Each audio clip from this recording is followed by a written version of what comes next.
آگے دیکھیے قرآن وہ چیزیں جو مجنب پر حرام ہیں۔ اب یہاں پر ہم نے جنابت کے تمام احکامات پڑھ لیے ہیں، لیکن پھر بھی اگر کسی خواہر کو مسئلہ ہو کسی مسئلے میں، اور کوئی شادی شدہ خواہر ہو، وہ مسئلہ پوچھنا چاہتی ہو، جو وہ شادی شدہ نہیں ہیں، ان کو بھی مطلب منی اور یہ اس میں پانی میں جو ہے لیکوریا میں فرق نہ پتہ ہو، تو وہ پھر مجھے کل کی کلاس میں مسئلہ بتا دیں، میں ان کی تمام جو مسائل ہوں گے ان کا جواب دوں گی۔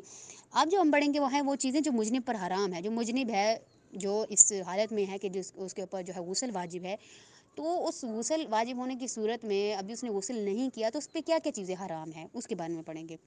دیکھیں 354 میں کہہ رہے ہیں کہ 5 چیزیں مجنب پر حرام ہے۔ پہلی یہ کہ اپنے بدن کا کوئی حصہ قرآن مجید کے الفاظ یا اللہ سبحانہ و تعالیٰ کے نام سے، خواہ وہ کسی بھی زبان میں ہو، مس کرنا۔ اور بہتر یہ ہے کہ انبیاء و ائمہ اور حضرت زہرا سلام اللہ علیہا کے ناموں کے ساتھ بھی اپنا بدن مس نہیں کر سکتا۔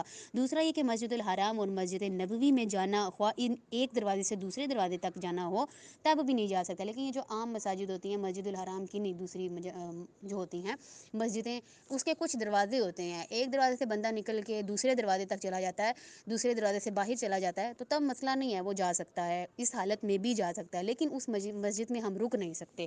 حائضہ پر بھی یہی احکامات جاری ہوتے ہیں، اور مجنب جو شخص ہے جس پہ غسل واجب ہے اس پر بھی یہی احکامات جاری ہوتے ہیں۔ آگے دیکھیں کہہ رہے ہیں کہ 3 پوائنٹ میں کہہ رہے ہیں کہ مسجد الحرام اور مسجد نبوی کے علاوہ دوسری مسجدوں میں ٹھہرنا اور احتیاط واجب کی بنا پر ائمہ علیہ السلام کے حرم میں ٹھہرنے کا بھی یہی حکم ہے۔ لیکن اگر ان مسجدوں میں سے کسی، وہی بات جو میں نے ابھی بتائی ہے، لیکن اگر ان مسجدوں میں سے کسی مسجد کو عبور کرنا ہو، صرف عبور کرنا ہے، گزر کے جانا ہے، رکنا نہیں ہے، مثلاً ایک دروازے سے داخل ہو کر دوسرے دروازے سے باہر آ جانا ہے، تو پھر کوئی حرج نہیں ہے، آپ جا سکتے ہیں، آپ کی مجبوری ہے اس لیے۔ 4 نمبر پوائنٹ میں کہہ رہے ہیں کہ کسی مسجد میں کوئی چیز رکھنے کے لیے داخل ہونا، احتیاط واجب کی بنا پر یہی حکم ہے۔ مسجد سے کوئی چیز اٹھانے کے لیے بھی جائے، چاہے مسجد میں داخل نہ بھی ہو، یعنی اس صورت میں بھی، دونوں صورتوں میں کوئی چیز لینے یا رکھنے کے لیے نہیں جا سکتا، لیکن گزرنے کے لیے جا سکتا ہے۔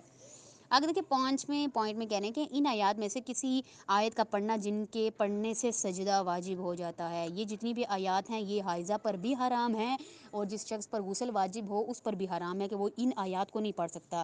وہ آیات یہ ہیں کہ سورہ مبارکہ آیت سجدے کی آیت نمبر 15، صرف 15 آیت کو آپ نے نہیں پڑھنا، باقی آپ قرآن کی آیات پڑھ سکتے ہیں۔ اور سورہ مبارکہ کی حامیم سجدہ میں آیت نمبر 37 جو ہے اس کو نہیں پڑھ سکتے، کیونکہ وہ اس پہ سجدہ واجب ہوتا ہے اور واجب سجدہ ہے، اور جن پہ واجب سجدہ ہو اس پہ آپ پہ جو ہے غسل واجب ہو، یا آپ اس حالت میں ہو کہ آپ لوگ حائضہ ہوں، تو اس پہ آپ پہ حرام ہوتا ہے کہ آپ ان آیت کو پڑھیں۔ سورہ مبارکہ والنجم آیت نمبر 62، یہ آپ لوگوں نے یاد کرنی ہے خیرن، 62 کی آیت جو ہے وہ اس میں بھی آپ نے جو ہے اس آیت کو نہیں پڑھنا۔ سورہ مبارکہ الگ جو ہے آیت ہے، آیت نمبر 90، سورہ الگ ہے اور آیت نمبر 90 ہے، یہ نہیں آپ پڑھ سکتے ہیں، باقی صورتیں پڑھ سکتے ہیں، لیکن جب یہ آیتیں آئیں گی تو آپ نے نہیں پڑھنے۔ وہ چیزیں جو مجنب کے لیے مکروہ ہیں۔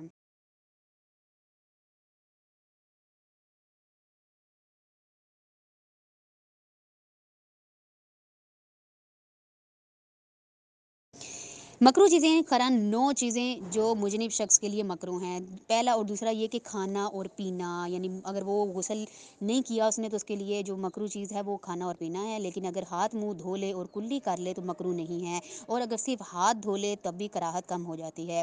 تیسرا پوائنٹ ہے قرآن مجید کی 7 سے زیادہ ایسی آیات پڑھنا جن پہ سجدہ واجب نہ ہو۔ اب اوپر والی سجدہ واجب والی تھی نا، اب نیچے جو ہے دوسری آیات ہیں ان میں بھی کہہ رہے ہیں کہ مکروہ ہے کہ وہ دوسرا مطلب قرآن کی زیادہ آیات نہ پڑھے، 7 آیات پڑھ لے، لیکن حرام نہیں ہے کہ اگر آپ زیادہ بھی پڑھ لیں گے ثواب بھی ملے گا، لیکن بس وہ مکروہات میں سے ہے۔ چوتھا پوائنٹ ہے اپنے بدن کا کوئی حصہ قرآن مجید کے جلد، حاشیے یا الفاظ کی درمیانی جگہ سے چھونا۔ پانچواں پوائنٹ ہے قرآن مجید اپنے ساتھ رکھنا۔ چھٹا سونا، البتہ اگر وضو کر لے یا پانی نہ ہونے کی وجہ سے غسل کے بدلے تیمم کر لیں پھر بھی سونا مکروہ نہیں ہے، ورنہ سونا مکروہ ہے غسل کی حالت میں۔ ساتواں پوائنٹ ہے مہندی یا اس سے ملتی جلتی چیز سے خضاب کرنا۔ آٹھویں چیز ہے بدن پر تیل ملنا۔ نویں چیز ہے احتلام، یعنی سوتے وقت منی خارج ہونے کے بعد جمع کرنا۔